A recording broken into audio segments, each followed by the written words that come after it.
Stories. Hi viewers, welcome back to UR Media, UR Stories. Today we are at Pride Inn Hotel, being World Refugee Day. I'm here to take some views and opinions from the leaders of the refugee-led organizations about today. Kindly watch, subscribe, comment, and like. Okay, hello. Hello, hi, how are you? I'm Martha, I'm fine. Yes, What thank you is your very much. name? My name is Jean Marie Shimwe. I prefer Shimwe. Shimwe is more African. Okay. It's my African name. And I am a Pan-Africanist, so I would love to call myself a Shimwe.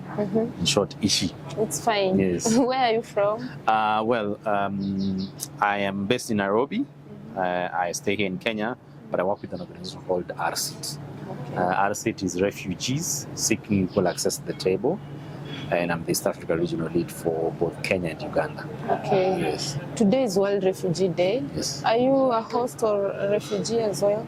I mean, I'm a refugee, but I'm not going to say from which country at the moment. But I'm a refugee in Kenya. It's okay. Yeah. Do you think this day is worth celebrating as a refugee? Well, there's so much to celebrate, but there's also so much to really rethink about what are we actually celebrating.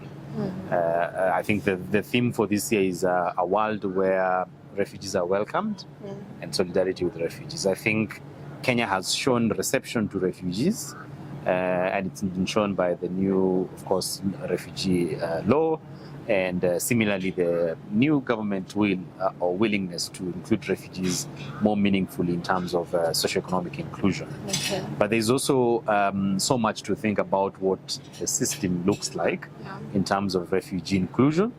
In my opinion, I think we need to move a little bit faster in terms of inclusion from a systemic position, both from government but also from the local position.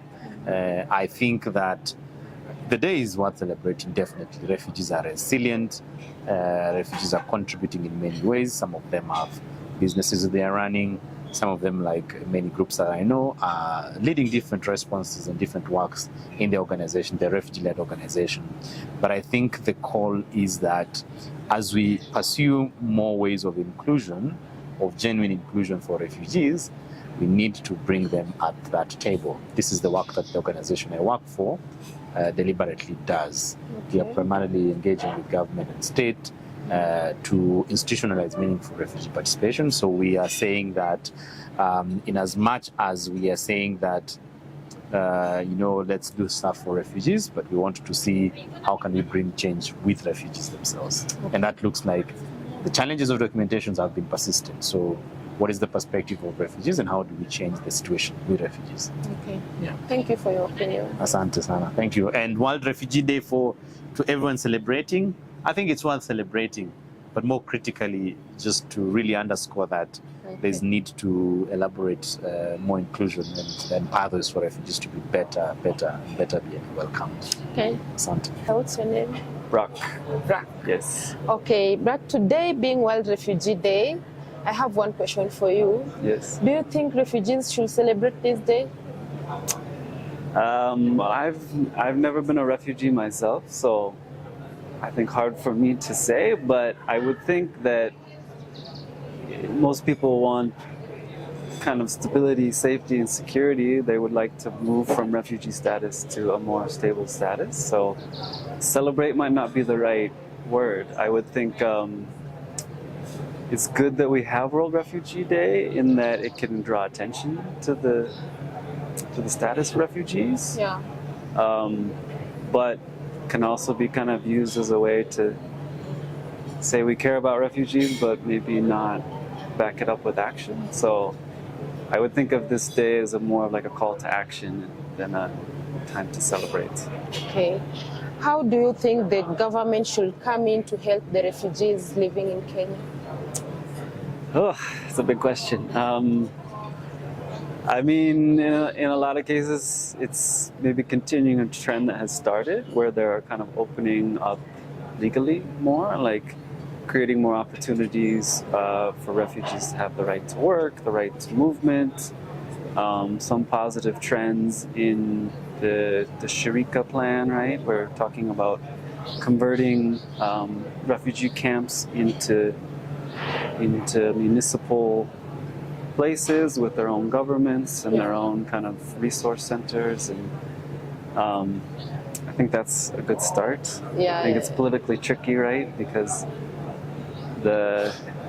maybe the Kenyan people don't want to vote for the resources to be used for other people, so it takes a lot of political courage, I think, to enact the kind of reforms that are needed. And yeah, I don't know what else to say about Thank that. you for your opinion. Hi, Dio. Hello. Hi. Hi. Today is World Refugee Day, right? Yeah, sure, Are you sure. a refugee? Yeah, I am a refugee. What's your take on this day? The day has been amazing. Right now we're just from a workshop on protection and focusing more on the regions of Turkana, Kakuma, those sides. And I know there are other events like this going on in the country. We also have one currently ongoing in Sarit Center, just providing this market space for refugees to showcase their art products and such.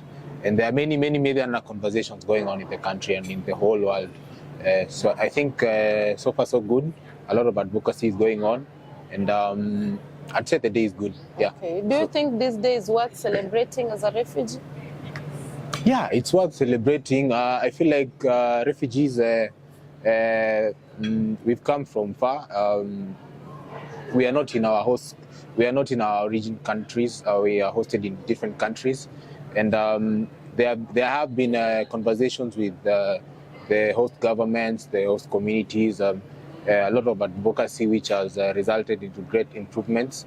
I'd say like Kenya. Right now we're having conversations on integration. We have the Shirika plan, which is something good that's going to bring about a lot of integration. So I'd say there's a lot to celebrate. And we're also looking forward to more wins from the refugee sides. And also, as we've had the conversation right now on RLO's capacity, improving their capacities, giving them a voice, donors treating them as equal partners. So I think us having these conversations already, it's a win for us, because it means everyone is starting to feel that need of RLOs being in this space and the importance in this space. Okay, thank you. Thank you so much. I'm Dio from Youth Voices Community. Okay, good afternoon. Afternoon, madam. Yeah, what is your name? My name is Gilbert Asukulu. Yes, the director of called the AI formerly La Africana. Okay. Yes. Okay, today is World Refugee Day. Yes. What's your take on this day? In fact, it's a kind of interesting.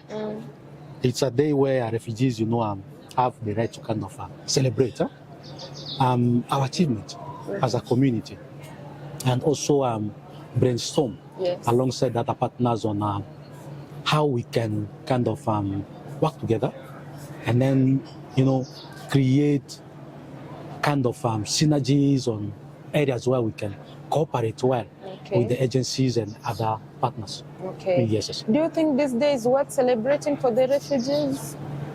Unfortunately, this time, I can say no, because a number of refugees on the ground are not even aware, and then some of them are like, "Wow, is it today?" And where are people invited?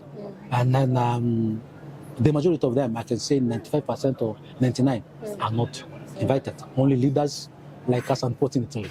Yes. Do you think the government should come in and support refugees in different ways?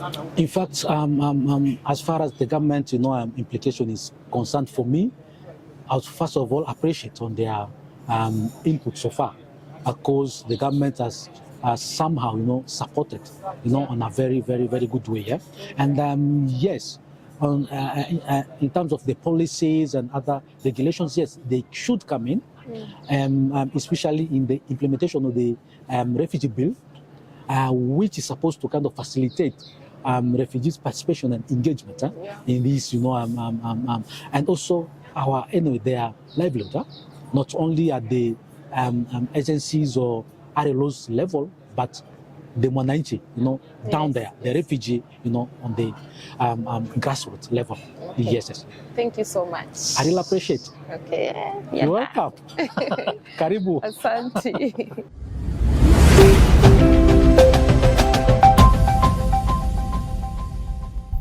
our stories.